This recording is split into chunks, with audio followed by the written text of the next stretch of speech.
I had just given birth not long ago when my mother suddenly called, "Mary, I'm having a heart attack, come save me quickly." Upon hearing this, my husband immediately grabbed his clothes and rushed out. I decisively stopped him and hung up the phone. "Don't go, we're not getting involved." My husband widened his eyes in astonishment. "Honey, are you crazy? That's your own mother. A heart attack can be fatal." I couldn't help but let out a cold laugh. In my previous life, after receiving my mother's call for help, my husband and I rushed over in a hurry, but I looked into his eyes and spoke word by word. "If you don't want your family to be ruined, don't go, Mom. I can't get away either. Jack has a fever, and my husband and I are taking care of him." Upon hearing this, my mother paused for a moment. "That's perfect, bring Jack along and come with me to the hospital." I still refused. "No, I really can't get away. Call second brother instead."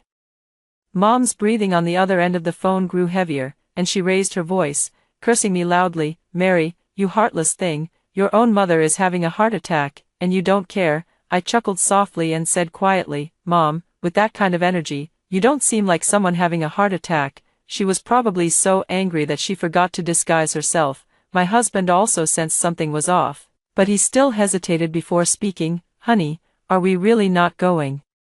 A heart attack can be fatal." I had already hung up the phone and was analyzing the situation seriously with him. If she was really feeling unwell, she could have easily called for an ambulance instead of calling me. Besides, my eldest sister lives closest to her, and my second brother doesn't have any children or responsibilities. Given his schedule, he's definitely still awake. Why would Mom call me, her youngest daughter who hasn't even finished her postpartum confinement?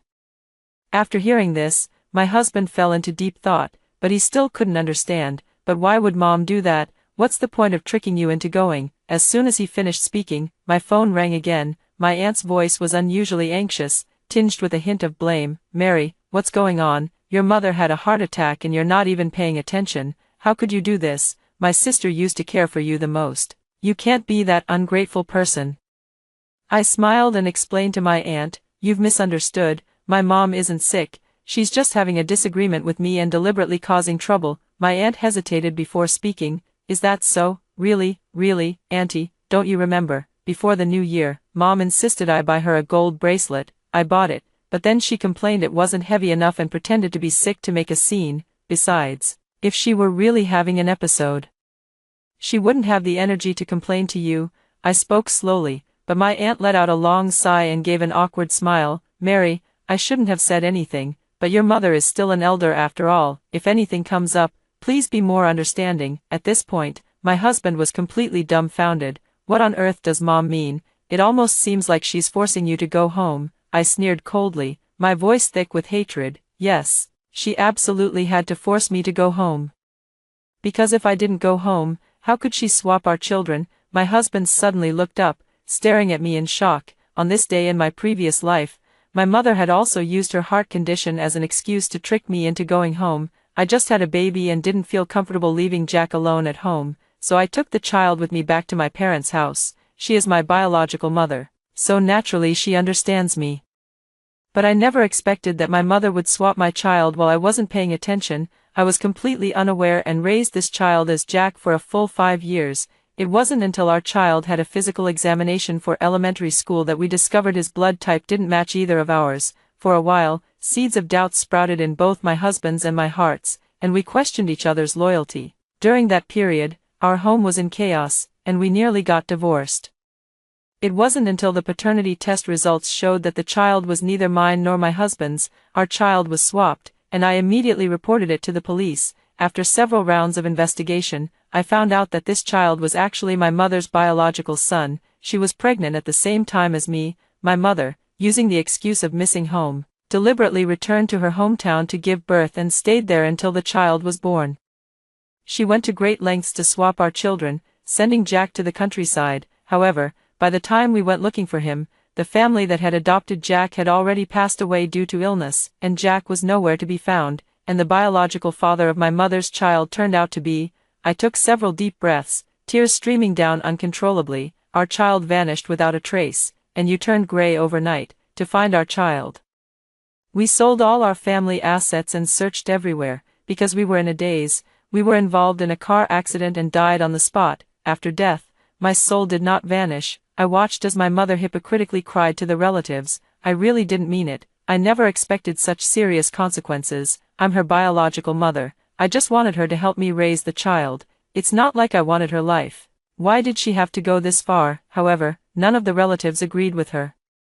Especially my eldest sister, who directly cut ties with my mother. Second brother felt guilty and developed severe depression. Back when the child swapping incident happened, Mom's initial idea was to have second brother adopt Jack. However, second brother was unaware of the hidden details and simply thought adopting a child of unknown origin was absurd, so he directly refused her. All the children distanced themselves from Mom, and she was unable to live independently. Mom registered an account and went online to vent her sorrows. "Family, I never thought that in my old age, my children would all abandon me. What should I do? Why are the 3 children I raised with such hardship treating me this way? I'm actually very easy to take care of. I can survive on just pickles and steamed buns every day, as long as they give me 500 yuan a month, but even that, they're unwilling to do for me." Netizens were all filled with righteous indignation. What a bunch of ungrateful wretches. People like them will get their retribution sooner or later. They'll be struck by lightning on a rainy day. Mom sobbed, speaking cautiously, "Don't say that, I don't blame them, and besides, my little daughter is already dead." Netizens clapped their hands in approval. "Serves her right. If she doesn't die, who should? She deserved it, exactly. Such an unfilial daughter is nothing but a scourge if she stays alive.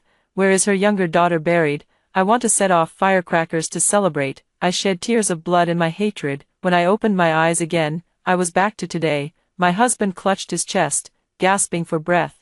Although he hadn't been reborn, I knew that, as a father, he would surely believe what I said. Early the next morning, my mom started frantically calling me again. When I answered, her voice on the other end sounded flustered and angry. "Mary, where the hell have you been? Why aren't you answering your phone?" I glanced at my phone. It was only 6 in the morning. I impatiently pinched the space between my eyebrows. "What exactly do you want?" Mom snorted coldly, speaking with a righteous tone. "When I was sick, you didn't care whether I lived or died.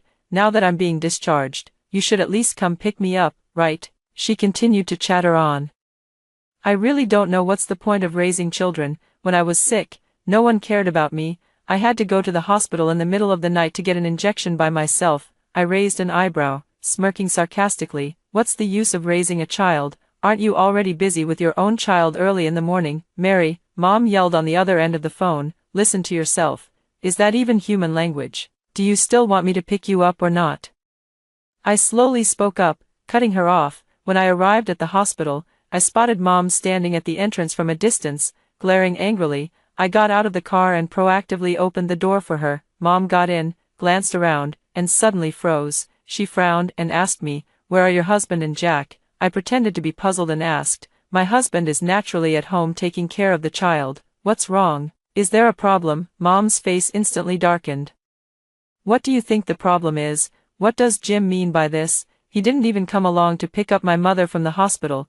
Is he disrespecting me?" Jim is my husband's name, and he's usually very filial to my mother. He has never shirked anything my mother has asked him to do, so my mother deliberately asked me to pick her up, confident that Jim would come along too. In that case, my husband and I would definitely bring Jack along, after sending her home.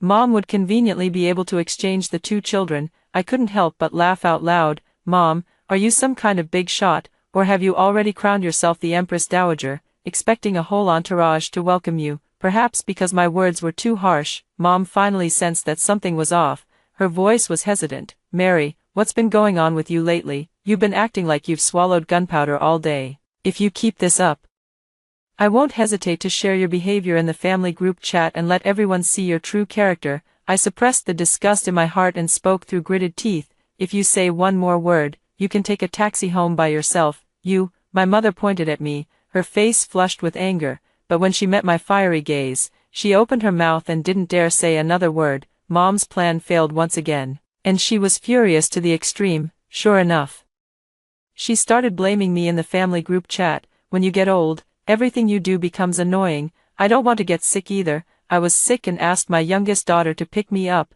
I never expected her to be so impatient. She practically pointed her finger at my nose and scolded me. In both the maternal and in-law family group chats, Mom posted the same message, as if it were scheduled to be sent. Aunt and auntie both rushed out to scold me. Mary, how could you be so ungrateful? They say a married daughter is like spilled water. I never thought you'd turn out to be such an ungrateful wretch. However, Auntie's reaction was completely different. It wasn't that the relatives from Grandma's side were bullying Mom, but without that layer of familial affection, after marrying into Grandma's family for over 30 years, her true nature had long been seen through. Aunt replied helplessly, "Whether you're really sick or just pretending, you know it yourself.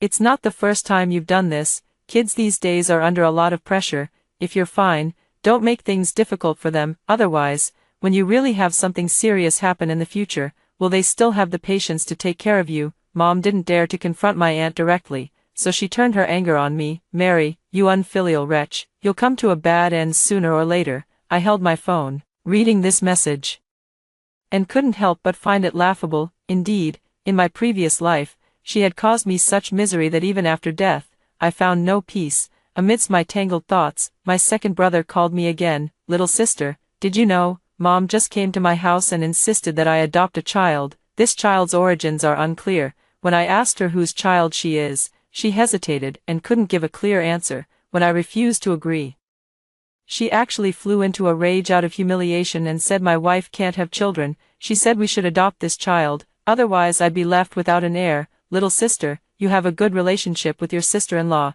When you have time, give her a call to comfort her. She's been crying for a long time." After hanging up the phone, I let out a long sigh. I don't understand why my mom insists on causing trouble for us kids. It seems that simply avoiding risks in this lifetime is completely useless, but before I could do anything, my mom had already taken action ahead of me. One late night half a month later, my husband and I were awakened by a heart-wrenching baby's cry. My husband groggily opened his eyes. "What's wrong? Did Jack wake up?" He forced his eyes open and, seeing Jack sound asleep in the crib beside him, couldn't help but pause in confusion. The crying continued. My husband and I exchanged a glance, then both turned our gaze toward the front door. Just then, a sudden knock sounded at the door. A neighbor shouted impatiently, "Mary, what are you two doing? Why did you leave the child at the door? Are you out of your minds?" Another neighbor's voice chimed in, "Exactly, it's the middle of the night, and the child is crying like this. How are we supposed to sleep?" Most of the neighbors knew I was pregnant and had given birth, so when they saw a child at my doorstep, they naturally assumed it was mine. Without another word, I picked up Jack and headed out the door. As soon as I opened the door, my neighbor, seeing the child in my arms, immediately lowered her voice. "Isn't this the child from the doorway yours? What's going on?" she asked, puzzled. Before shifting her gaze to my husband, she stammered, "Jim, this isn't your illegitimate child, is it? Has someone come looking for us?" Upon hearing this, my husband quickly waved his hands. "No, this isn't my child. How could I possibly cheat?" The neighbors frowned upon hearing this. "Then what should we do?" "It's not a solution to let the child keep crying." "Exactly, we can't just leave him outside all day. It's still cold out. Mary, why don't you take this child home first? After all, this child is at your doorstep, so it must be related to you somehow. Otherwise, why would this child appear at your doorstep for no reason?" I glanced at the child on the ground and said calmly, "We have no idea whose child this is. It might even be a case of human trafficking. To be safe, we should call the police." I finished speaking, picked up my phone, and was about to make the call without the slightest hesitation. Just then, a sharp female voice rang out, "No, you can't call the police." Mom ran over, panting heavily, and immediately slapped my back. "You child! How can you have no sympathy at all? It's freezing cold, and there's a child at your doorstep. Shouldn't you bring the child inside first?" I looked at her with amusement and spoke mockingly, "Mom, it's the middle of the night. Why aren't you sleeping at home? What are you doing at my place?" Upon hearing this, my mother opened her mouth, stammering as she searched for an excuse. I just suddenly missed Jack and wanted to come see him." I didn't say anything, just continued to watch her with a slight smirk on my lips. My mother grew so anxious that sweat beaded on her forehead. "You silly girl, what are you still standing there for? Hurry up and take the child inside." "And then what?" I asked with a smile. "Even if I take the child home now, won't I still have to call the police tomorrow? What difference does it make whether it's sooner or later?" "Call the police for what?" Mom glared, her voice impatient. "What does it mean that this child appeared at your doorstep in the middle of the night? It means you have a connection with them. Since you've just had a child yourself, why not just adopt him? That way, Jack won't be lonely." As soon as she said this, the neighbors all looked at her with complicated expressions. Mom didn't notice at all and insisted on persuading me, "Heaven has a virtue of cherishing life. Can you bear to watch the child freeze to death? How did I raise you since you were little? Have you forgotten all of it? Being a good person, the most important thing is kindness." I couldn't help but let out a chuckle. "Mom, I didn't know you were a Buddhist." "In that case," I composed myself, my voice turning cold and serious, "do you believe in karma and retribution? What does this child have to do with me? Why would I adopt him for no reason? And besides, when did I ever say I was going to freeze him to death? I'm just calling the police, aren't I?" When Mom saw me holding up my phone, with the screen showing the dialing interface, her face instantly turned pale. She screamed in agitation, "You can't call the police. You absolutely must not call the police, you little brat. Give me the phone," she said, already trying to snatch it from me. My husband quickly stepped forward, blocking her path. The phone in my hand was already connected, and I spoke unhurriedly. "Your son is at my doorstep. Please come pick him up. I'm not raising your child for you, brother-in-law." I turned to look at my mother again, shaking my phone. "I've already notified the child's father." "Where is the child's mother, anyway?" "It's not my eldest sister." "Mom, look, am I not listening to you by not calling the police?" Her face turned pale and then flushed, looking extremely unpleasant. Mom gritted her teeth and spoke each word deliberately. "Mary, you're nothing but a troublemaker in this family."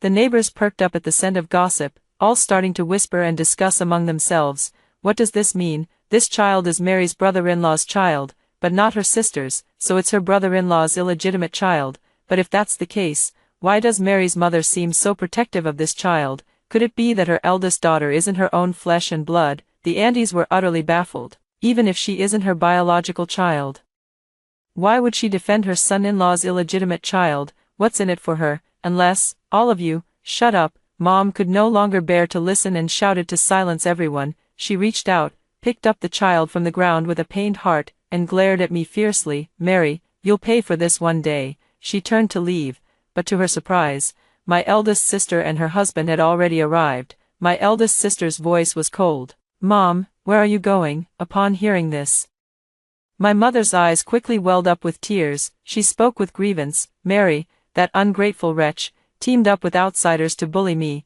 As she said this, she glanced past her sister and fixed her eyes directly on her brother-in-law. Seeing that he remained unmoved, she put on a pitiful, pleading expression and shot her brother-in-law a coquettish glare. I crossed my arms and looked at my brother-in-law. "Brother-in-law, it's not right for your son to keep being left at my doorstep, is it? I have no obligation to raise your child for you." A flicker of panic crossed the eldest brother-in-law's face. He first glanced at the eldest sister, gritted his teeth, and finally nodded. "That's right, the child is indeed mine." The eldest sister wasn't as angry as he had imagined. She simply stared at his face and calmly asked, "Who is the child's mother?" I glanced at my mother and saw her lift her head, a mix of anticipation and fear in her eyes.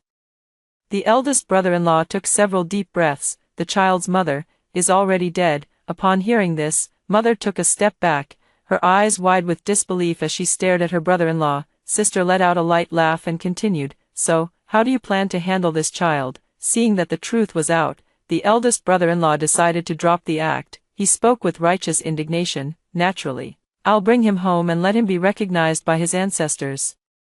He glanced at his elder sister with a mocking look in his eyes. "Lucy, don't blame me for being heartless. Who told you that you couldn't give birth to a son? Our Wang family has been a single line for 3 generations. Just because your belly is useless and you gave birth to a daughter, our lineage is about to be cut off. Why should that be? Do you know that my mother, because she has no grandson, hides away and cries all day long, being laughed at by others?" He then softened his tone.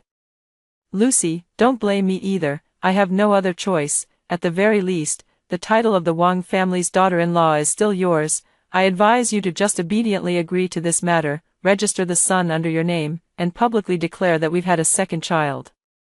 That way, both of us can save face. Otherwise, I'll divorce you, and you can take your daughter and get out of the Wang family." Brother-in-law Tom Wang raised his chin, looking as if he were bestowing a favor, as though he was certain that his wife would compromise. I looked at my elder sister and asked, "Is everything ready? Have all the things that need to be transferred been taken care of?" Upon hearing this, my elder sister smiled and nodded. Then she looked at Tom Wang and said calmly, Alright, we'll go handle the divorce procedures tomorrow. Hearing this, Tom Wong froze in place. In my previous life, because of my mother's actions, our family of 3 was killed. Without a doubt, we were the most tragic, and among them, the most innocent person is my sister. Her own mother gave birth to a child with her husband. After learning the truth, my sister was so devastated that she nearly took her own life.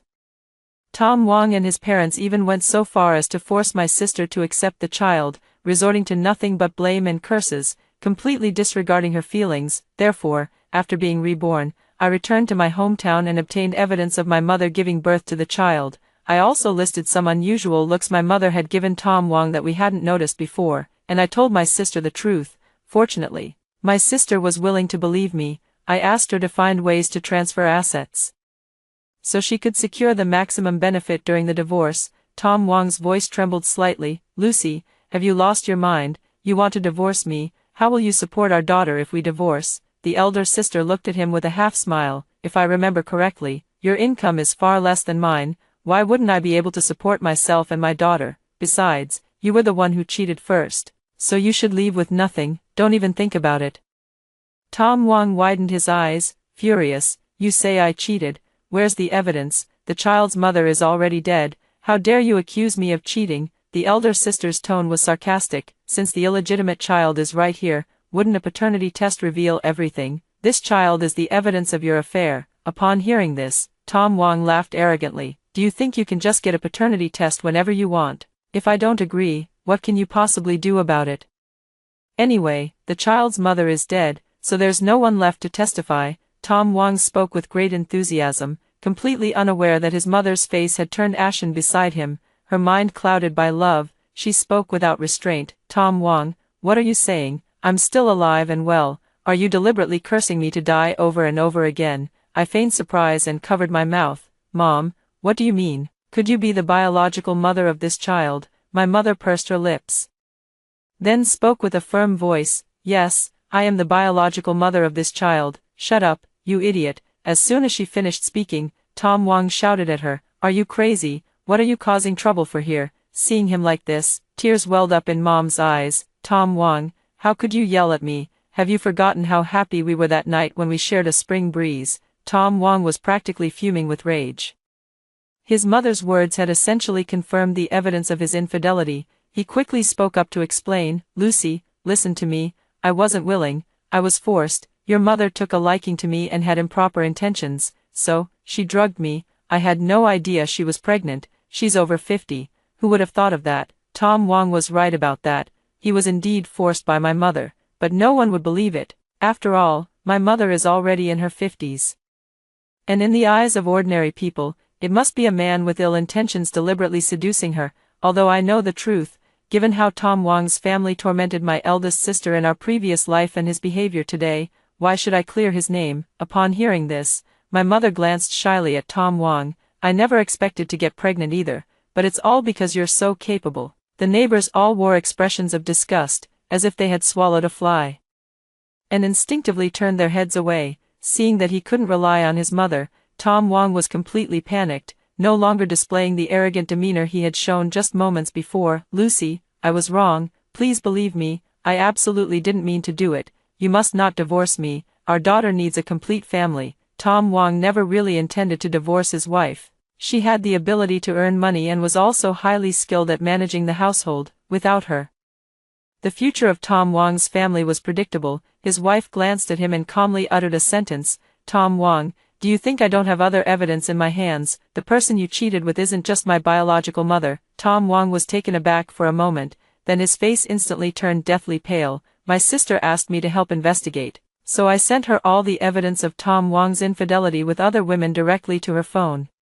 My sister looked at all this and remained silent for a long time before finally speaking. I never expected Tom Wong, who always seemed like such a good man, was just putting on an act. Having lived a second life, I naturally knew many things I hadn't been aware of before. I told my sister that although it was a bit cruel, it was better than being kept in the dark all along. He never gave up on having a son, but the women he cheated with weren't foolish. They knew he had little to offer, so they simply weren't willing to bear his child. There were some who were willing, but they just couldn't get pregnant. It has to be said, Tom Wong and our mom really are a match made in fate. The eldest sister smiled and slowly spoke, then I must do my best to bring them together. The eldest sister's eyes were filled with disdain. Tom Wong, being unreasonable won't work on me. Either you come with me tomorrow to handle the divorce properly, or you can just wait for the court summons. The eldest sister nodded at me and my husband, then turned and walked away. Tom Wong hurriedly chased after her, with his mother holding the child close behind. Tom Wong, where are you going? Are you leaving me behind? Don't worry, after Lucy divorces you, I'll marry you. I really like you, my feelings for you are genuine. The neighbors were at a loss for words, and everyone looked at me with sympathy. Someone couldn't hold back and finally spoke up. Mary, is your mother out of her mind? This is just too outrageous. If your eldest sister takes in this child, what would the relationship be between this child and your eldest sister's daughter, siblings or aunt and nephew? Not only that, but the old lady's initial plan was to have her youngest daughter adopt her own child. I didn't say a word. Just gently closed the door. A month later, my eldest sister smoothly obtained her divorce certificate with Tom Wong, instantly taking away most of the Wong family's assets. My mother had been scheming all along to marry Tom Wong, but he only acknowledged the child and completely ignored her. With no other choice, she directly carried the child to their doorstep, and as soon as she entered, she shouted at Tom Wong's parents, "Father-in-law, mother-in-law, I've brought your eldest grandson. From now on, our family will live together happily, and I will definitely be filial to you." Tom Wong's parents looked both awkward and displeased. His mother was several years older than them. She eagerly called them Mom and Dad, while not forgetting to criticize her own eldest daughter. "Lucy is useless. She can't even give birth to a son. All these years, living with her, you must have suffered a lot, right? But it's okay, now I'm here." Mom and Dad. When do you think it would be convenient for Tom Wong and me to go get our marriage certificate? Both he and I are getting remarried, so we won't hold a wedding, but as for the bride price, don't you think you should at least give a little? Tom Wong's parents stared at her in shock, then turned and grabbed their son. "Tao, I think we should forget about having this child, right? This woman is just too abnormal. If we acknowledge this child, there will be endless trouble in the future." Tom Wong whispered in persuasion, "How can we not want it? I've already gotten divorced for this. Our family has sacrificed enough for this matter. If our son can't be with us, then what's the point of all this turmoil? Don't worry, I have a way." Tom Wong's parents nodded in agreement. He looked at his mother, his voice filled with annoyance, deliberately feigning indifference. "Do you think having a son makes you special? If you're trying to threaten me with this, I suggest you give up that idea right now. Let me tell you, I don't care about this child at all. If I want a son, plenty of people can give me one." Mother looked at him with a sorrowful, infatuated gaze. "I know you're very charming, otherwise I wouldn't have fallen in love with you. But, a night of marriage creates 100 days of affection, and our child is always innocent." Tom Wong couldn't take it anymore. He slammed the door shut and explained to his parents, "Don't worry. She'll give in sooner or later. Her actions have completely offended her children, and they won't care about her anymore. This woman is lazy and can't manage on her own. Once she's suffered enough, we can just give her a little money, and she'll definitely agree to hand the child over to us." Tom Wong was right. Mom had never worked a day in her life and had no pension. Dad died early, so it had always been my older sister and I who sent her money every month to cover her basic needs. My second brother and his wife were struggling themselves, barely able to make ends meet, and had no extra energy to look after her. The desperate mother, just as in her previous life, started a live stream. She put on a set of dull, gray clothes and even deliberately added patches. Instead of denouncing Tom Wong's heartlessness and lack of loyalty, she directed her anger toward us sisters. "My two daughters are both ungrateful. The eldest daughter, unhappy in her own marriage, takes all her anger out on me. My youngest daughter is even worse. When I had a sudden heart attack, she couldn't even be bothered to come see me. I really don't know what to do now. I have no income, no pension, I can't even afford to eat anymore. But isn't it because of them that I have no income? When they were young, I gave up my job to take care of them, and it ruined my health. When they grew up, I thought I could finally enjoy the fruits of my labor. But I never expected that they would both abandon me." Mom was crying her heart out in front of the screen, and viewers in the live stream expressed their sympathy. Some condemned me and my older sister, while others began sending her gifts. As the popularity grew and the gifts kept pouring in, she became more and more enthusiastic, starting to fabricate rumors about me and my older sister. These two sisters have been restless since childhood, born troublemakers. The younger one follows the older one's lead, both fond of seducing men, only to discard them once they've succeeded. In the past, my mother, bored all day long, loved watching short videos the most. She knew exactly what kind of topics could attract attention. She also knew which rumors could inflict the greatest harm on women, and when such rumors come from the mouth of one's own biological mother, how many people can truly distinguish right from wrong? I sneered in front of the screen.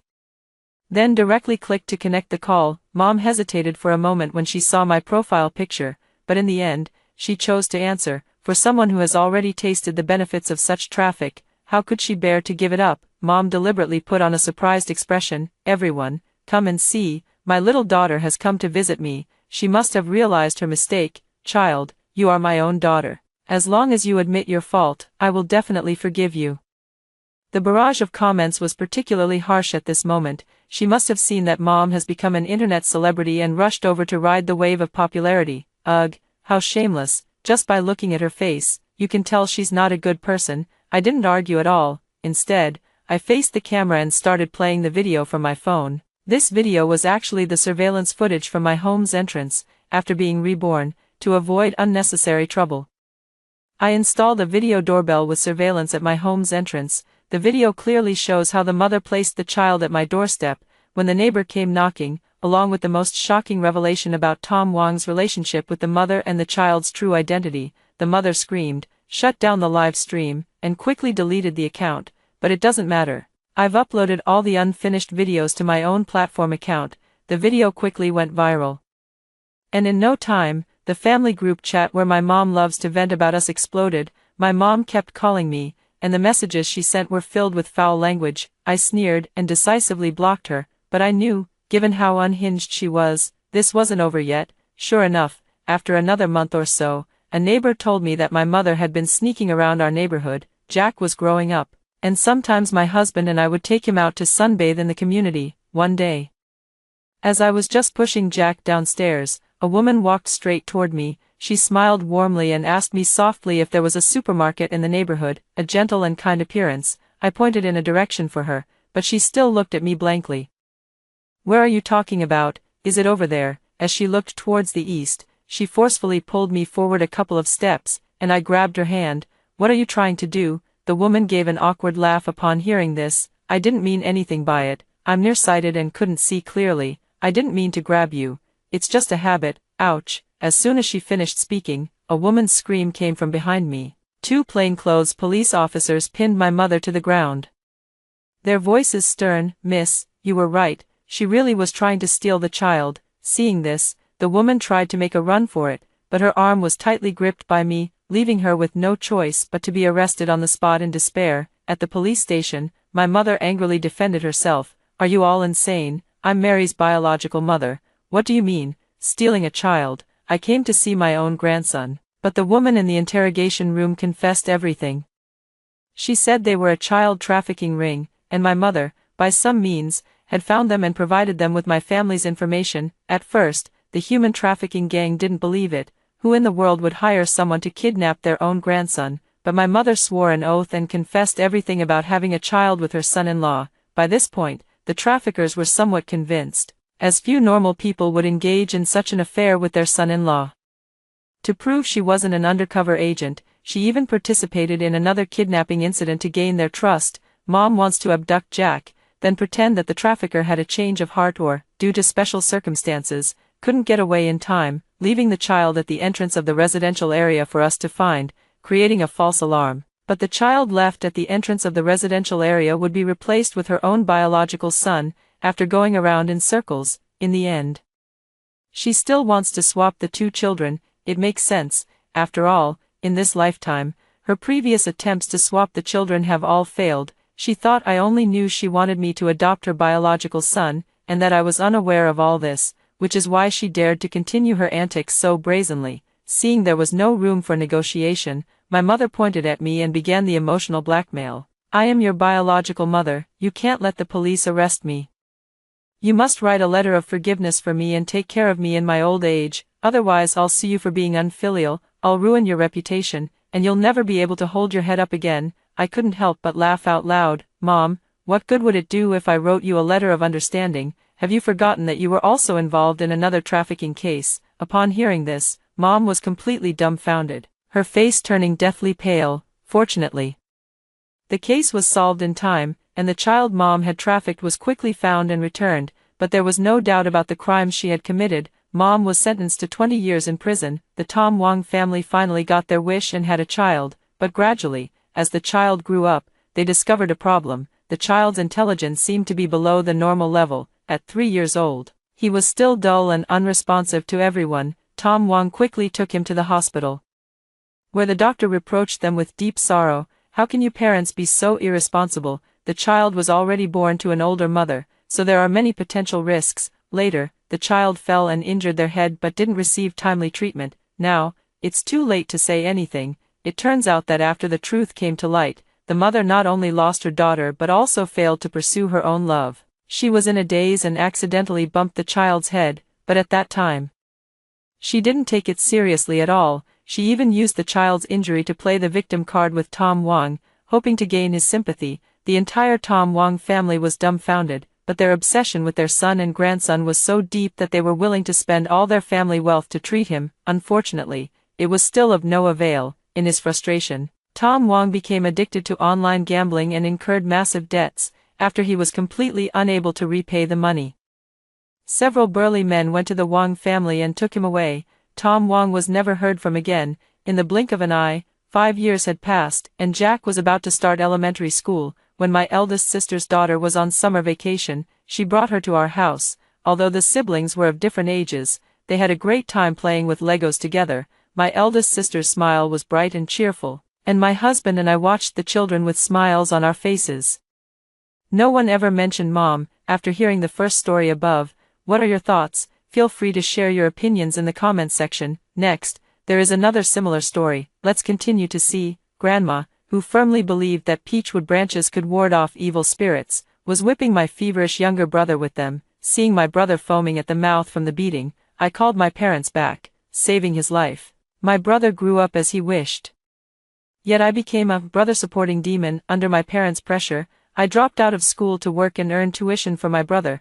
When I finally found true love, my parents drove him away with a sky-high bride price of $5 million. Later, when my brother got married and had children, I became the free nanny for his family at the age of 35. My parents and brother always said that if I helped him now, he would definitely repay me in the future. But when I needed money for medical treatment due to long-term malnutrition, my brother kicked me out of the house. You eat my food, drink my water, and still covet my money. You're nothing but an ungrateful wolf. I died alone in the freezing, desolate snow. Opening my eyes again, I had returned to the time when my 7-year-old brother was suffering from a persistent high fever. In the village, there had always been an old saying that peachwood branches could ward off evil spirits. When a child cried, a peachwood branch would be used to give them a light tap. The child is sick, keep giving him a few smacks. If a few smacks don't work, then give him 2 smacks, 3 smacks, smack him hard. After giving birth to me and my younger brother, our parents went to work in the city. My brother and I were smacked by our grandmother until we were 7 years old, having been whipped by the peachwood branch too many times. Whenever we saw Grandma pick up the peachwood branch, we would never dare to make another sound to annoy her. Seeing us quiet down, Grandma would chuckle and say, "The things left by our ancestors are truly useful. Once the peachwood branch appears, no little ghosts dare to show up." Back then, my brother and I relied on each other for survival. What I feared most was my grandmother's peachwood branch. It wasn't until I grew up, became homeless, and died from a serious illness, that I realized the most terrifying thing in this world is actually the human heart. "Sis, I feel so sick." My 7-year-old brother curled up into a ball on the bed, cold sweat beaded on his forehead, his whole body was trembling. I opened my eyes and looked at the childhood scene around me. My mind momentarily dazed. Grandma, sleeping beside me, had already thrown off the covers and turned on the light. Under the dim light, Grandma reached out to touch my younger brother's forehead, her brow involuntarily furrowing. Grandma reached out to pick up my younger brother, but he pushed her away with a shove. The younger brother clutched the corner of the blanket, mumbling, "Mom, I want Mom to take me to the hospital." Grandma snorted coldly and scolded. "The hospital is not a place you can just go to whenever you want.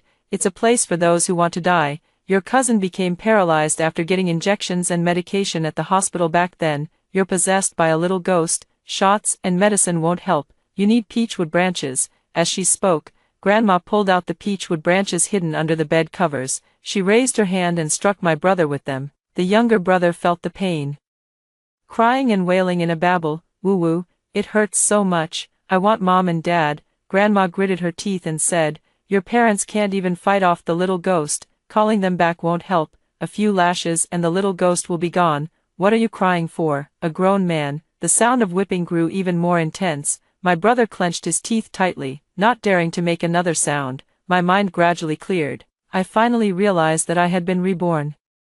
Returning to the year when my brother, Casper, was suffering from a persistent high fever. "Sis, after all these years, you've been eating my food, drinking my drinks, and now you're asking me for money. Isn't that a bit too much? If you're sick, just go die. Why are you ruining me? My wife and son have had enough of your disgusting, pathetic state. Don't force me to lay hands on you. Get lost. If you're going to die, do it far away. Someone like you just pollutes the air by being alive."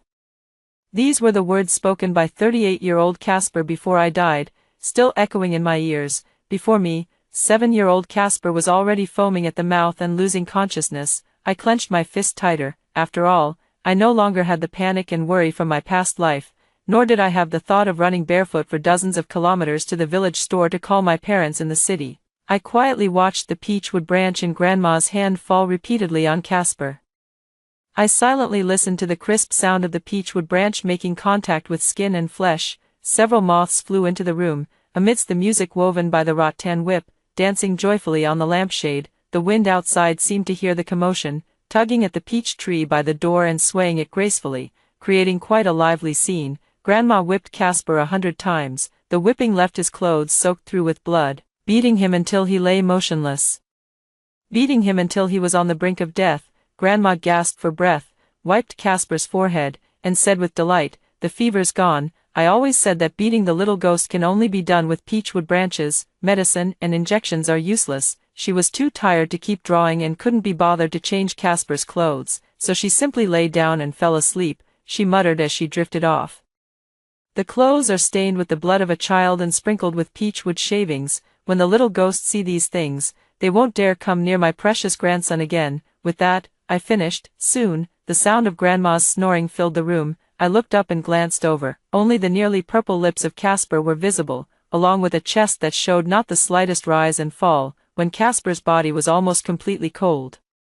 A neighbor who had come to borrow a hoe noticed something was wrong. The neighbor told Grandma that Casper needed to go to the hospital. Grandma quickly waved her hand and said it wasn't necessary. She also said that Casper was just tired from last night, and with a little more rest, he would be full of energy again in no time. Seeing that he couldn't get through to Grandma, the neighbor immediately called Mom and Dad in the city. When Mom came home and saw Casper's miserable state, she nearly cried herself into a faint. It was the father who kept a shred of rationality and took his son to the hospital. After a round of treatment, Casper did not die, but he contracted polio, legs disabled, brain atrophied. These will accompany Casper for life. When Mom and Dad brought Casper back, the two of them looked as if they had been dragged out of water, with not a glimmer of light left in their eyes. When Grandma heard the hospital's diagnosis, she simply refused to believe it.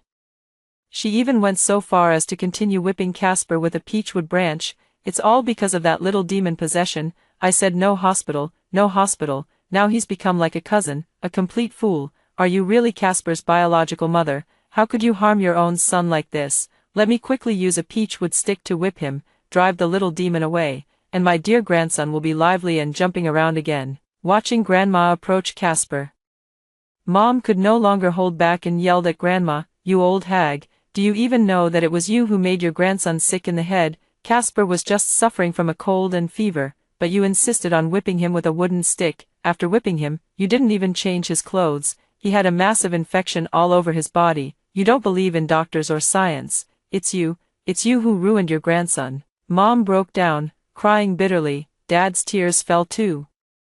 Amidst the sorrow and pain, Mom and Dad's eyes were filled with hatred for Grandma, and this kind of hatred, in my previous life, they only directed it at me. "If you don't drop out of school, who will earn the tuition for Casper? He's your brother, the only brother you can rely on. Of course, you can get married if you want, $5 million in bride price, and have the man buy a house in the city for your brother, then I'll agree. You're already over 30.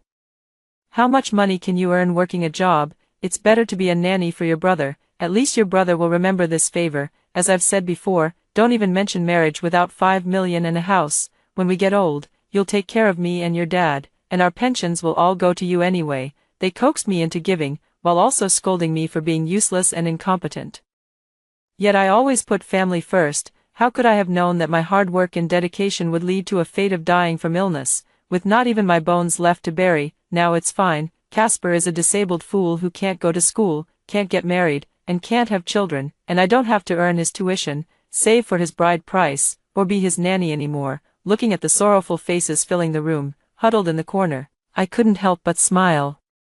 Mom couldn't bear to leave Casper alone with Grandma to suffer. Mom stayed in the village, day and night. She stayed by Casper's side, hoping for the day when Casper would recover. But how could Casper's grandmother, who would occasionally take advantage of her mother going to work in the fields to beat Casper with peach branches, allow him any chance of recovery? Your brother is like this entirely because he's possessed by a little ghost. But this ghost is a bit more powerful. It's a fierce ghost.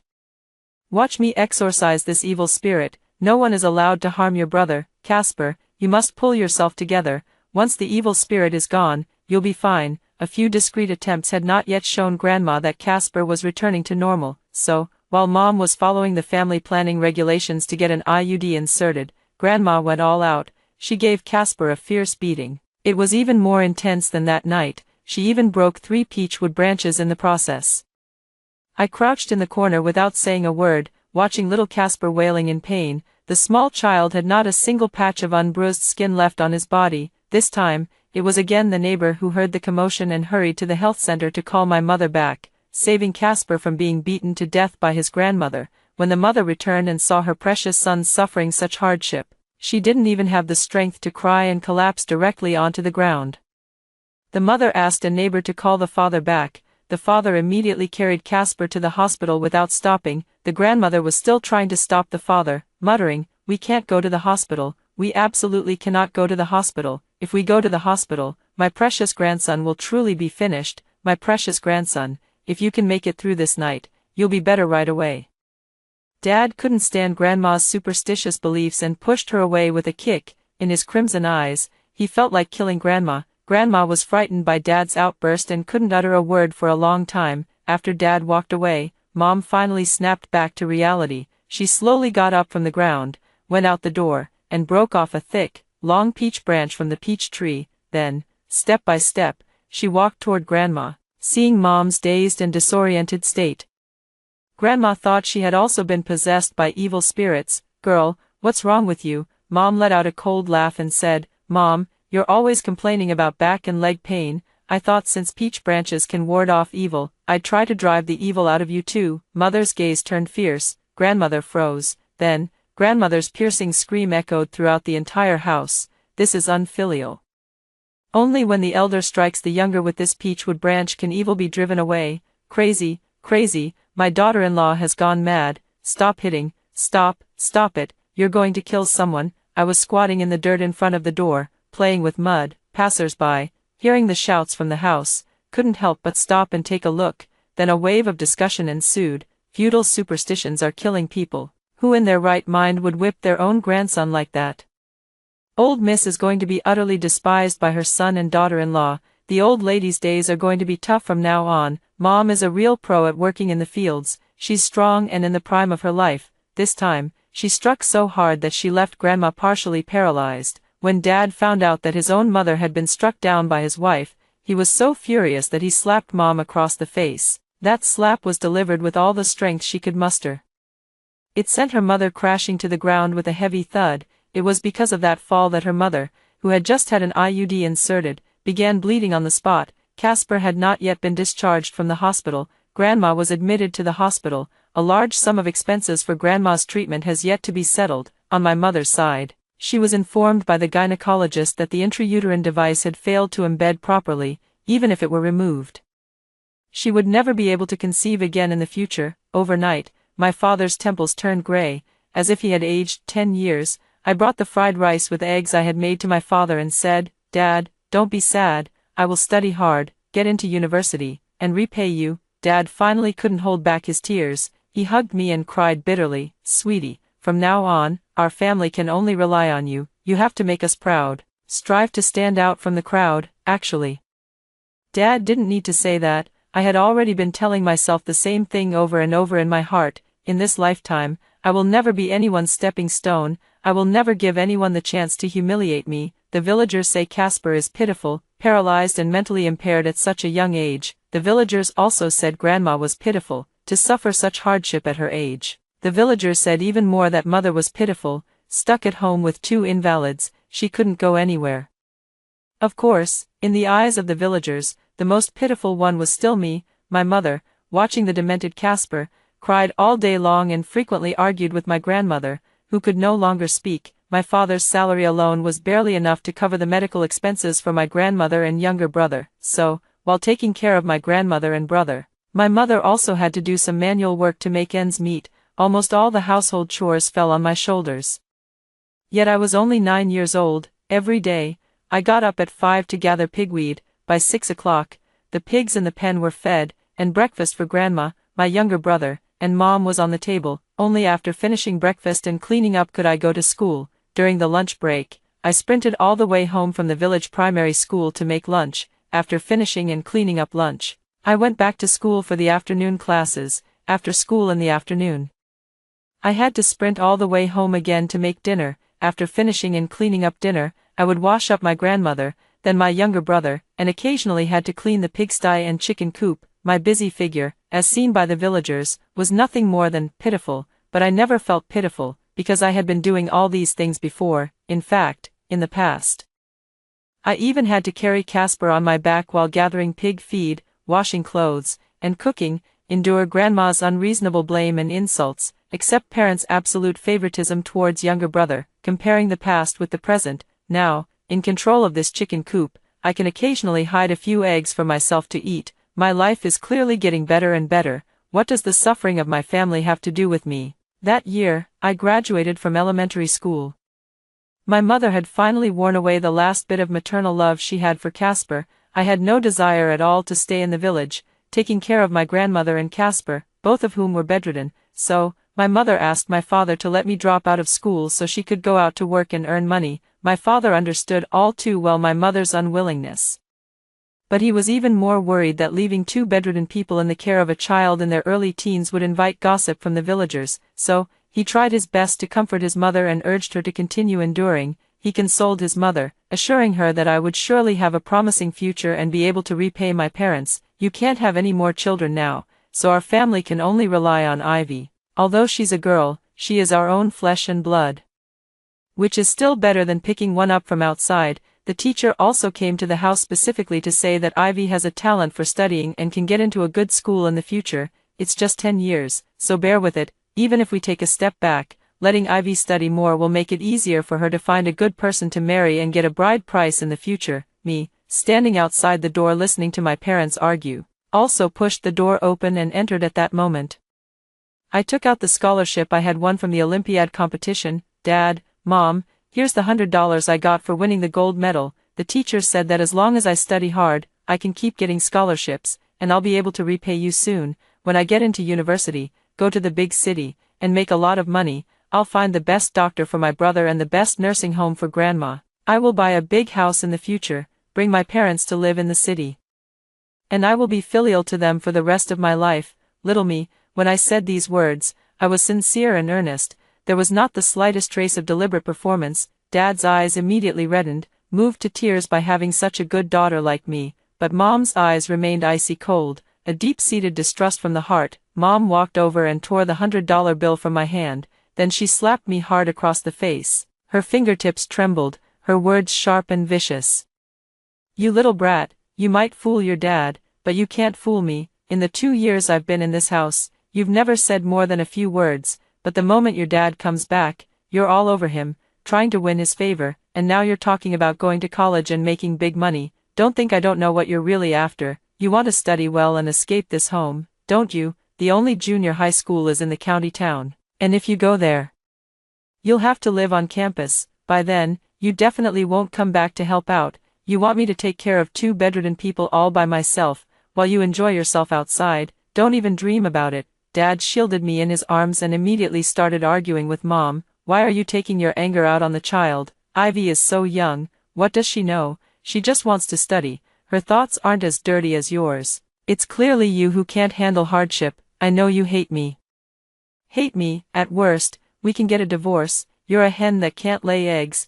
I'd like to see who would want you after a divorce. Dad used divorce as a threat. Mom, on the other hand, blamed all the mistakes on me. Whenever people in the village see me, they say I have both the old and the young at home, telling me not to go out to work. He kept telling me that Ivy is a good girl and that I should treat her better. Who told everyone about me wanting to go out to work? Who was gossiping about it in front of others? If it wasn't Ivy, then who else could it be? When your mother was beating Casper with the peachwood branch, Ivy was just standing there watching. She's a grown woman, and she's educated. How could she not know that what your mother was doing was superstitious nonsense? Why didn't she say a word and just let your mother beat Casper like that? I think she did it on purpose, deliberately playing the victim in front of the villagers.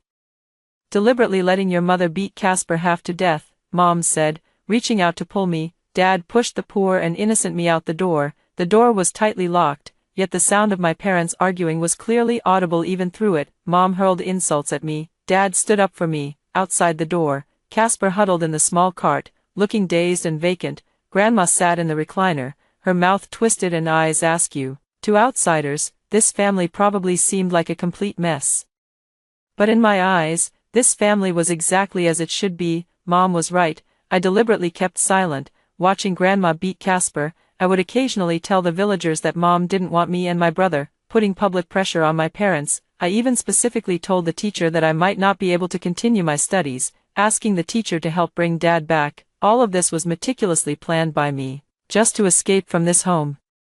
Let Mom serve Casper and Grandma for the rest of her life. Let Mom become a slave to this family, so that Mom could never turn her life around in this lifetime. I got my wish and went to middle school. On the day I left home, Mom was gnashing her teeth in frustration because she couldn't leave my brother and grandmother behind. Meanwhile, I was still painting a rosy picture for Dad, repeatedly promising that I would study hard and repay my parents. Mom seized the opportunity and made a decision with Dad. I'll endure for another half a year. If Ivy doesn't perform well in her studies during this time, she'll drop out immediately to take care of her brother and grandmother, and I'll go out to work instead. Otherwise, if her grades are too poor, it would just be a waste for us to keep supporting her. Dad listened, then turned his gaze toward me. I immediately said, "Don't worry, Mom and Dad, I will study hard and never let you down." Dad was very satisfied with my response. Before leaving, he slipped 200 yuan into my pocket. He specifically told me not to tell Mom. First semester of 7th grade, I occasionally report to my parents about my situation at school. I also say some nice things to make my parents happy. I give back to them, word for word, the same words they used to coax me into supporting my brother. "Mom, you've worked so hard taking care of my younger brother and grandma. When I'm able to, I'll definitely hire a nanny for you." In the county town, every household has a car. In the future, I want to buy a car for Dad too, so he can come back from out of town anytime. I heard that Beijing has the best hospitals. I'll work hard to get into a school in Beijing and take my younger brother there with me. Sweet words are spoken to make people happy. Dad always chuckled whenever he heard me say those things. Mom didn't show as much joy as Dad did. But after hearing such words repeatedly, she couldn't help but start to believe them, and her attitude toward me noticeably softened, even to the point that I even started receiving a monthly allowance of 200 yuan from Dad. With Mom's approval, with just these $200, I could buy school supplies, study materials, meals, and bedding. I could take good care of myself and devote myself wholeheartedly to my studies. At the end of the first semester of 7th grade, I lived up to my own expectations and achieved the top ranking in the entire school. Thus, my academic journey became increasingly smooth, and my mother, nurtured by my honeypot and suppressed by my father's relentless pressure, gradually accepted her fate. The high school entrance exam, I was admitted to the city's top accelerated class. Meanwhile, many girls in the village who had just graduated from junior high either went out to work or were already engaged and preparing for marriage. Our family also had matchmakers coming to introduce suitors. Mother was cautious and discussed with father about arranging a marriage for me first. I admit that Ivy is good at studying, and if she continues like this, she will definitely get into a good university in the future.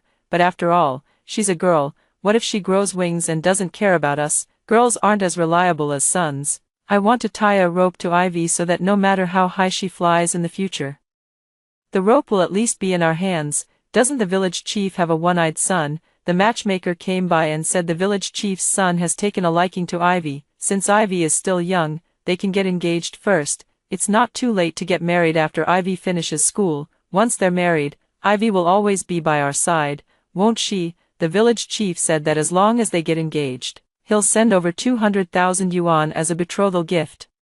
Then we can do a little renovation on the house and buy you a car. It'll be more convenient to take Casper to the city for medical treatment in the future. What do you think? Mom's words swayed Dad's heart. Then, Mom had Dad come over to persuade me to agree to this marriage proposal. However, before my father could even begin to persuade me, I took out an Apple iPhone and gave it to him. My father was startled. Although he had never used an Apple phone before, he had heard of it and seen it. "Where did you get this thing?" "A classmate gave it to me," I blurted out without thinking. Dad's eyes widened. "What classmate? Why would they give you an Apple phone? This phone must cost thousands of yuan," I said calmly. "Really, does it cost a few thousand?" I didn't know. Today, I went to report to the top class at City No. 1 high school, and a male classmate asked for my phone number, saying it would be good to keep in touch. I told him I don't have a phone, let alone a number. So he gave me his own phone. However, he took out the SIM card and said I'd have to get my own. I don't want to spend money on that, so I'll give this phone to you. Dad, your phone is quite old, and now you can keep in touch with Mom more often. Dad was stunned, momentarily unsure what to ask. I continued, "Boys these days are really annoying. Instead of focusing on their studies, they think about all sorts of unnecessary things. Even in middle school, boys were always handing me love letters. Now in high school, there are still such classmates. I heard this boy's father is the mayor, and his mother works in the education department or something. Seems like a high-ranking official. He probably won't have to worry about his future, but I just want to focus on studying." Dad swallowed hard. In the end, he didn't open his mouth to persuade me to get engaged to the village chief's one-eyed son. He turned and went into the house, relaying everything I had just said to my mother. "We can't lose the big for the small. Our Ivy can marry the mayor's son. How could a village chief's son, and a one-eyed one at that, be worthy of our Ivy? I'm telling you, this is our one chance to soar. Don't interfere anymore. No matter what you say, I will never agree to let Ivy go to the village chief's house. I want to become in-laws with the mayor." That's just how simple-minded Dad is, just that naive. He doesn't even consider what his own daughter looks like. Nor does he think about the situation in his own family. All my thoughts are focused on studying every day, leaving me no time to dress up or socialize. Who would be so thoughtless as to come confess their feelings to me? That iPhone is just a second-hand one I bought with the money I've been scraping together over the past 3 years. It was to avoid today's calamity. Look, as long as the promise is grand enough, Mom and Dad won't be tempted by immediate gains. Thinking back to my past life, when my parents demanded a 5 million yuan bride price from my boyfriend to stop me from marrying far away, why didn't I consider my own circumstances? What fool would spend 5 million to marry a penniless, familyless, brother supporter? Yet I foolishly believed the brainwashing from my parents and brother. "Sweetie, the 5 million is for your own good. You're so beautiful and capable. Any amount of bride price is justified. If that man truly cared about you, he would find a way to earn those 5 million. Think about it. You spend your whole life bearing children and slaving away for others. How could that not be worth 5 million? Looking back now at what my parents said, it's just so laughable, just as funny as it is now. After the college entrance exam, I checked my scores, then I resolutely set off on the road to Beijing. In August, I successfully received my admission letter. In September, I enrolled in school using the money I earned from working during the summer vacation. I told my parents that they no longer needed to send me money from now on, as I could work part-time to support my studies, and they could rest assured, waiting for me to repay them after I graduate and start working. They accepted all of this with a clear conscience, not at all worried about whether I was eating well or drinking well outside, or whether I was adjusting to the days of moving from the south to the north. As for me, I finally closed my own ledger. The ledger recorded every penny I had spent that belonged to my parents before I turned 18. In my early childhood, I ate 3 steamed buns and 3 sweet potatoes every day. During my middle and high school years, my monthly living allowance was 200 yuan. Based on today's prices, the total would be no more than 20,000 yuan, even with interest and inflation factored in. Repaying my parents would amount to at most 50,000 yuan. The the number 50,000 is firmly etched in my mind, just waiting for the day I can return it to them, so that I can have no further ties with them. Ivy, you're a sophomore now, you should be able to get a scholarship, right? I heard from your aunt that the scholarships at good schools are quite substantial. Also, are you dating anyone now? Is it the mayor's son? How much allowance does he give you each month? In middle school, whenever I called home, I would coax my parents into giving me an allowance. My mother had long since caught on to my intentions and, in order to reduce the number of times she had to give me money, was no longer willing to answer my calls. There's no need to mention high school. Getting my living expenses was extremely difficult. Now I'm in college. I don't need them to provide living expenses anymore. Instead, they've started calling me more frequently. I know, they're afraid that once my wings are strong enough, I'll just fly away. To finish my studies smoothly, I had to scrape a little money from my scholarship to give to them, and scrape a little more from my part-time work to give to them. No matter how much, as long as the money is transferred to them, it can always keep them quiet for a while. It's just that the greed of my parents is not something a college student like me can afford. In just 2 short years, that 50,000 yuan, I had actually already paid it off. Looking at the numbers on the ledger that had been cleared, a smile spread across my face. It was the joy of having successfully redeemed myself, regardless of whether my parents acknowledge it or not. But for me, from now on, I will have no further connection with them. The second year of university came to an end. I joined the Strengthening the Military program. After going through multiple rounds of selection, I successfully enlisted as a conscripted female soldier, the only eligible female student in the entire university. In the new recruit training camp, we couldn't contact the outside world, and the outside world couldn't contact us either. Occasionally, we had a day off. I couldn't be bothered to respond to my parents' constant pestering. I studied as I was supposed to, live life as it should be lived. While my fellow recruits were complaining about the intense physical training, I was the only one smiling every day. My roommates said I was a natural optimist, but they didn't know, life in the military camp was simply the most comfortable and warmest place I have ever experienced in my life. I didn't have to worry anxiously about my parents not allowing me to go to school. I also didn't have to fret about what to do after finishing one meal and facing the next. I no longer had to bear the psychological pressure of owing my parents money. There's food to eat every day here, with 3 dishes and a soup for every meal. This is a closed management system, so no one can come in and cause trouble for me. I just focus on eating well, drinking well, sleeping well, and exercising well. Everyone I face here eats the same food and sleeps in the same beds. There's no gender discrimination, and no distinctions of high or low status. Here, everyone is equal. I felt an unprecedented level of respect. During that period of my studies, I did not want to endure the pitying gazes from my classmates and teachers. I wait until the cafeteria is empty every day to scavenge for a bite to eat. I don't want to be mocked by classmates for staining myself with bright red during my period either. I always carefully wrap layers of cotton cloth to use as sanitary pads. But the more I try to hide it, the more I expose myself in front of classmates and teachers. There are always latecomers to meals who see me eating leftovers in the corner of the cafeteria. There are always observant classmates who notice the awkward layers in my pants. Coupled with my gloomy personality, always shrouded in melancholy, I rarely socialize with classmates. In class, I always existed as an outsider, subjected to silent bullying, treated with cold indifference. It was a common occurrence for me, even during those 2 years in university. I am working to pay off a debt of 50,000 yuan. I study day and night and work tirelessly. My life is far from what a normal person or student should have. Now, I can eat my fill and dress warmly. How could I not be content? It's just that my parents, who had been eagerly waiting for me to achieve something, upon learning that I had enlisted in the military, unceremoniously made a scene at the new recruits camp. They specifically asked to see me. The instructor thought my parents missed me too much, so he let them in. Unexpectedly, the instructor hadn't left yet. My parents immediately started packing my luggage, urging me to go back. We sent you to college so that you could find a well-paying job after graduation, not to play around in this godforsaken place. Hurry up and go back to school now. Focus on getting your diploma and then go work.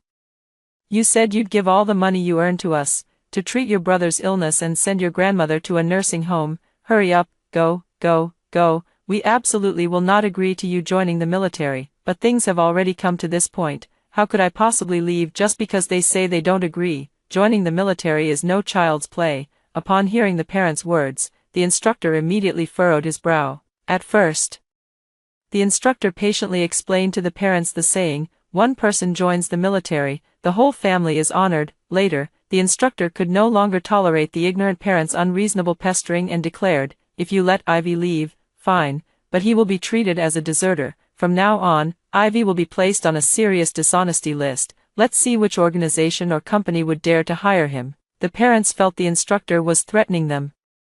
They didn't believe a word of it. They even raised their voices louder than the instructor. If this weren't a military camp, they might have even tried to fight the instructor. While my parents and the instructor were entangled, I contacted the village chief. Shortly after, the village chief arrived and immediately led my parents out. "Stop making a fuss. Joining the military is a good thing. Having a female soldier from our village is an honor for the entire community. If you keep making trouble, not only will you miss out on this year's village dividends, but I might even end up with a disciplinary record. Do you think joining the military is that easy? This is a special forces unit. They serve the country. Ivy has a bright future ahead of her. Just be patient. You've waited all these years. Wait a few more. Once Ivy becomes a female officer, your good days are still ahead." The village chief painted an impossibly grand picture for her parents.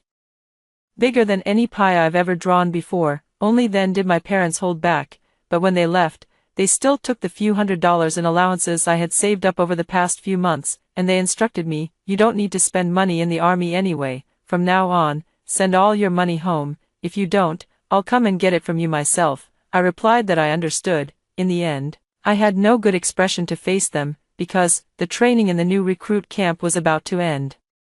I was about to go to a place they would never find. I joined the peacekeeping forces. Due to my special status, I almost disappeared from the sight of everyone from my past. My parents completely lost contact with me. They wanted to come find me, but I don't know where to find me. They could only place all their hopes on the village chief. The village chief delivered each and every military merit certificate to the parents. Each time he delivered them, he would also bring along 1 or 2,000 yuan in bonuses that belonged to military families. At first, the parents were very happy.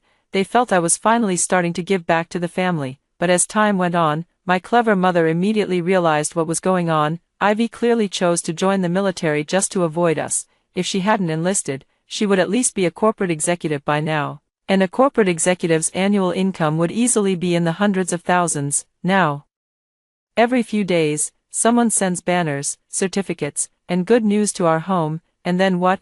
The bonus is just 1 or 2,000 yuan. What can 1 or 2,000 yuan even do? Dad also came to his senses, finally realizing that I had completely escaped their control. So what if it's discovered? My identity is special. I am a protected subject of the state. I have no household registration, no name. There's only a code name on the roster of heroes, 35 years old.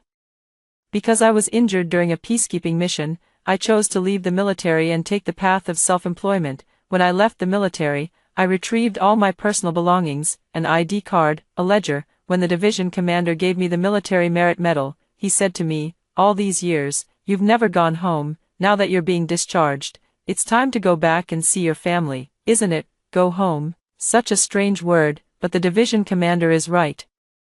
I really should go home and take a look. The journey home is long, 2 connecting flights, 3 train rides. When it was time to take the last bus, I ran into my boyfriend from my previous life on the bus. He was accompanied by a woman of similar age, with a son and a daughter. The whole family looked quite prosperous. They seemed to be living a very happy life. He and I exchanged a glance, nodded with a slight smile, and then stepped aside to make way for me. He politely said, "Military personnel first." I smiled faintly. "I've already been discharged. Let the flowers of our motherland go first." The 2 children touched my military uniform and said with hopeful expressions, "Mom and Dad, I want to be a soldier when I grow up too." The couple patted their children's heads and said, "Then you must study hard. Only by becoming a useful person can you have the chance to serve our motherland." A moment of great joy. I felt a sense of relief as I watched.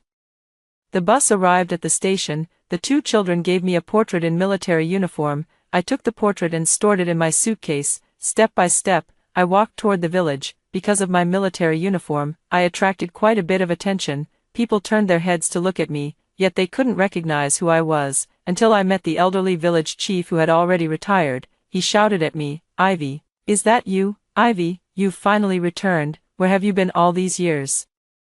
Hurry home and take a look." The village chief led me home. The old dirt roads had all been paved with asphalt, the previous dirtiness and disorder have also been improved, rural construction has seen significant changes compared to the past. These are all symbols of the prosperity and strength of our motherland. I am very happy to see such changes in the village. The village chief told me about the village's affairs over the years while also sharing the changes that had happened at home.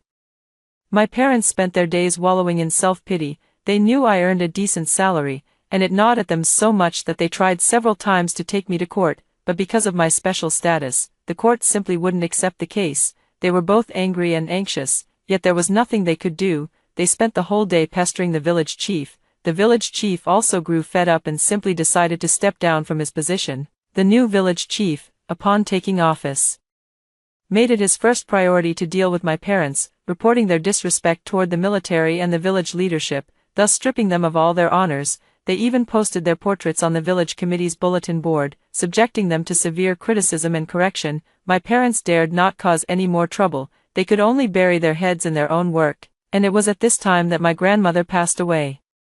My biased grandmother never believed that the peachwood branches were ineffective. As soon as she felt a little better from taking medicine, she went to break the peachwood branches in front of the door and beat Casper half to death. When my mother came back from work and saw that my grandmother, who was already partially paralyzed, was still causing trouble, she angrily snatched the peachwood branches and directly beat my grandmother to death. It was also because my grandmother died. Mom was burdened with a life debt and sent to prison, where she remained for 20 years. As for my dad, after handling Grandma's funeral arrangements, he burned the peachwood tree in front of the door. After that, because Casper needed care, he could no longer go out to work. Just 1 year into taking care of Casper, my dad couldn't stand living a life surrounded by a paralyzed person and a fool. My dad wants to divorce my mom and find someone new, but with the house empty and a paralyzed son. Even the 50-year-old woman in the village who's been married 4 times wouldn't want him, so my dad could only wait for my mom to come back. That day, for some reason, my dad took Casper on a boat to go fishing in the river. Casper wanted to play in the water, so my father gave him a push, causing Casper to fall into the water. Casper couldn't swim, so he pulled my father down with him. The two of them thrashed and struggled in the water. In the end, they both drowned. The body was washed away by the water. No one knows where it drifted to. 20 years passed. When my mother heard about this after being released from prison, she fainted from crying on the spot. The villagers comforted my mother, saying, "Even though your family is gone, at least Ivy is promising. Once Ivy finishes his military service and returns, you'll still have good days ahead." And so, my mother waited. She waited at home. She waited at the village entrance. Every day, I gaze at my banners and awards, muttering to myself, my daughter surely won't abandon me. Once she returns, everything will get better. My best days are still ahead. Yes, she is a military dependent. She has always been the one being taken care of, but this care is only based on an average standard.